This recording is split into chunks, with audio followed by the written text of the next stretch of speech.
Chapter 14.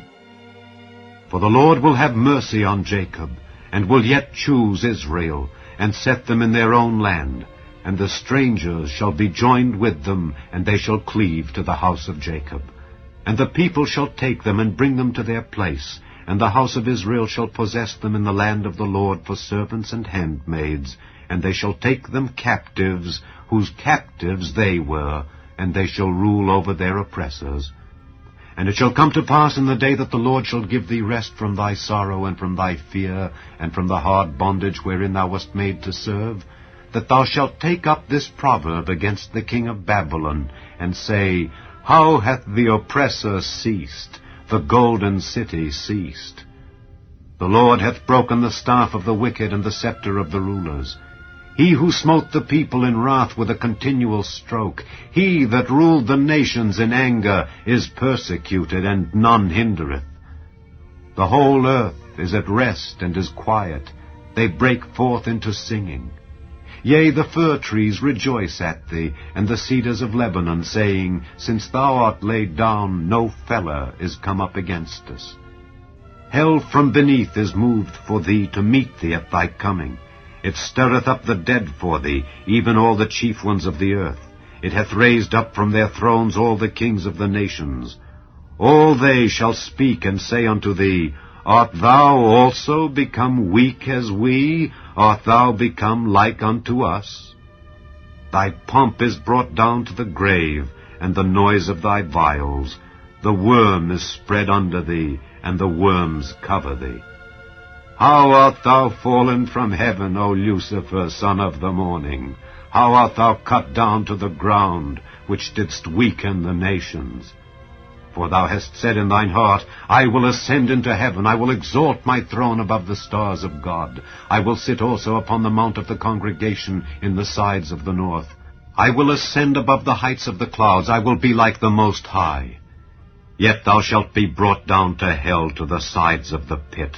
They that see thee shall narrowly look upon thee, and consider thee, saying, Is this the man that made the earth to tremble, that did shake kingdoms, that made the world as a wilderness, and destroyed the cities thereof, that opened not the house of his prisoners? All the kings of the nations, even all of them, lie in glory, every one in his own house. But thou art cast out of thy grave like an abominable branch, and as the raiment of those that are slain, thrust through with a sword, that go down to the stones of the pit, as a carcass trodden under feet. Thou shalt not be joined with them in burial, because thou hast destroyed thy land, and slain thy people. The seed of evildoers shall never be renowned. Prepare slaughter for his children, for the iniquity of their fathers, that they do not rise, nor possess the land, nor fill the face of the world with cities. For I will rise up against them, saith the Lord of hosts, and cut off from Babylon the name and remnant and son and nephew, saith the Lord. I will also make it a possession for the bittern and pools of water, and I will sweep it with the besom of destruction, saith the Lord of hosts.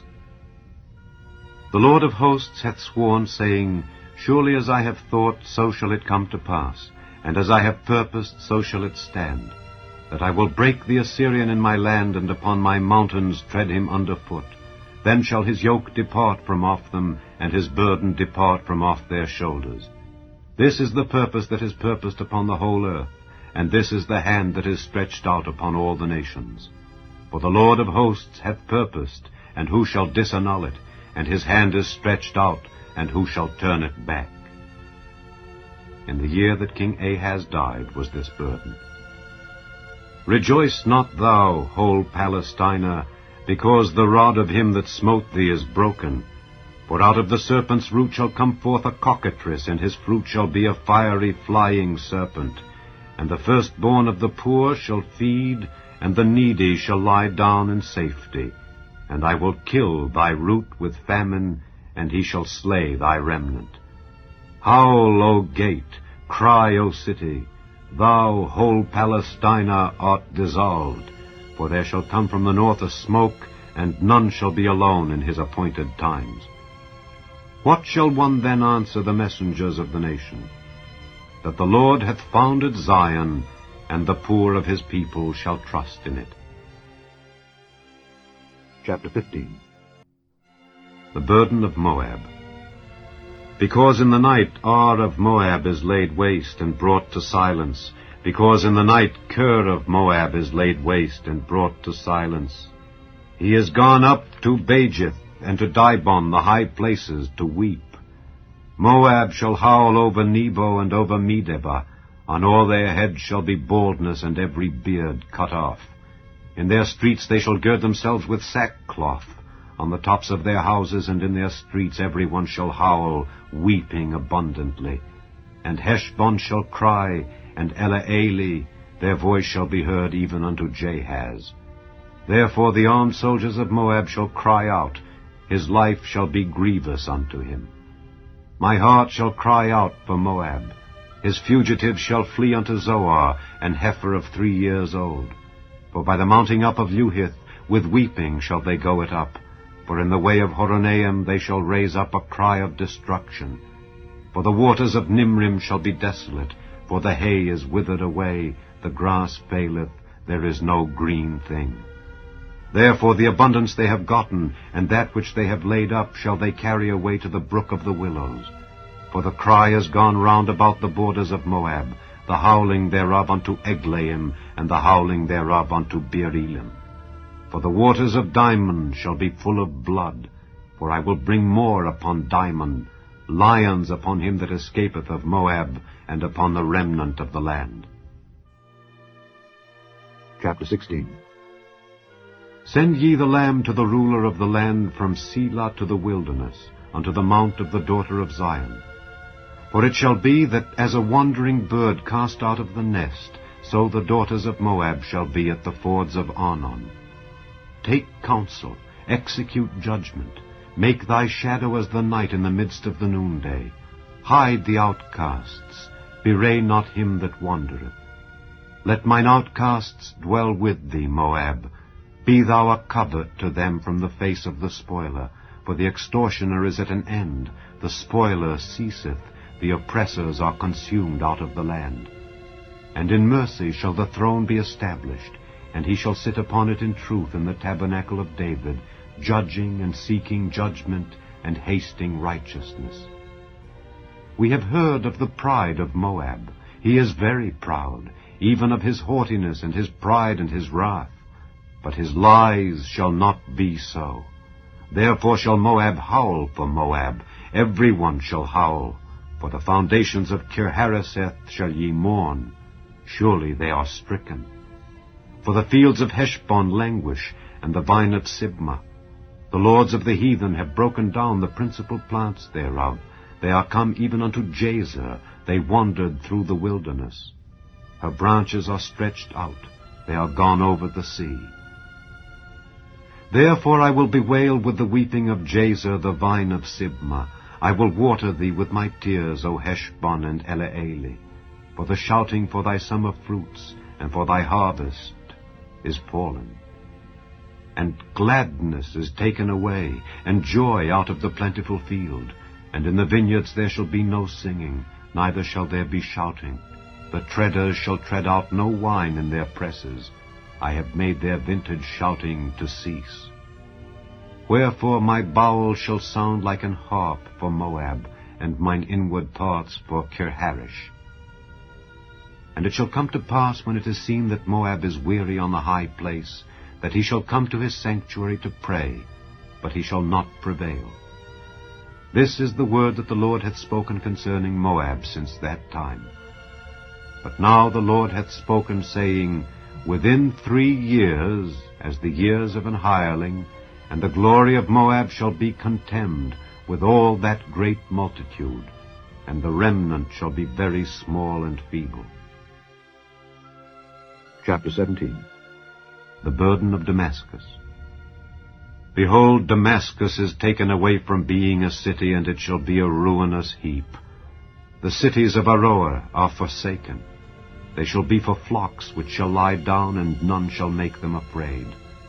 The fortress also shall cease from Ephraim, and the kingdom from Damascus, and the remnant of Syria. They shall be as the glory of the children of Israel, saith the Lord of hosts.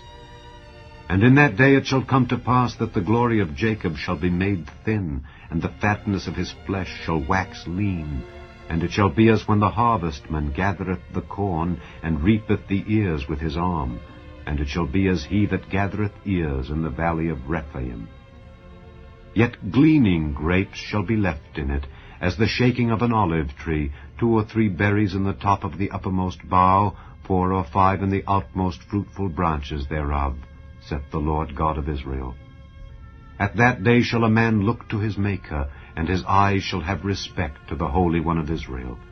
And he shall not look to the altars, the work of his hands, neither shall respect that which his fingers have made, either the groves or the images. In that day shall his strong cities be as a forsaken bough, and an uppermost branch which they left because of the children of Israel, and there shall be desolation.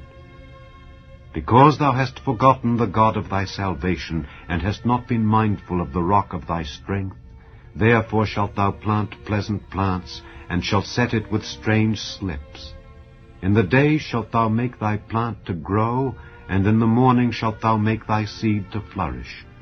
But the harvest shall be a heap in the day of grief and of desperate sorrow.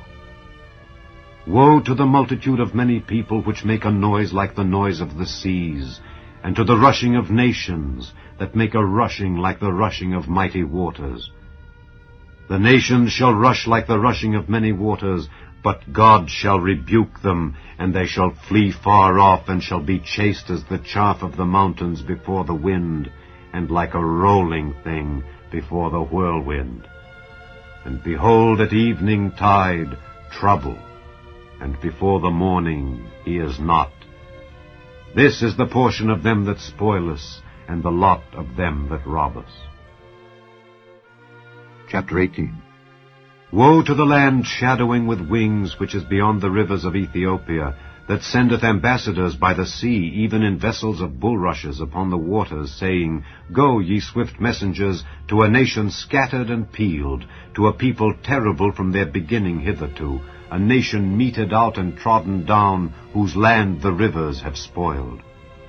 All ye inhabitants of the world, and dwellers on the earth, see ye when he lifteth up an ensign on the mountains, and when he bloweth a trumpet, hear ye. For so the Lord said unto me, I will take my rest, and I will consider in my dwelling place like a clear heat upon herbs, and like a cloud of dew in the heat of harvest. For afore the harvest, when the bud is perfect, and the sour grape is ripening in the flower, he shall both cut off the sprigs with pruning hooks, and take away and cut down the branches. They shall be left together unto the fowls of the mountains, and to the beasts of the earth.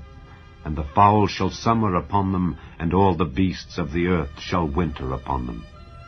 In that time shall the present be brought unto the Lord of hosts, of a people scattered and peeled, and from a people terrible from their beginning hitherto, a nation meted out and trodden under foot, whose land the rivers have spoiled, to the place of the name of the Lord of hosts, the Mount Zion.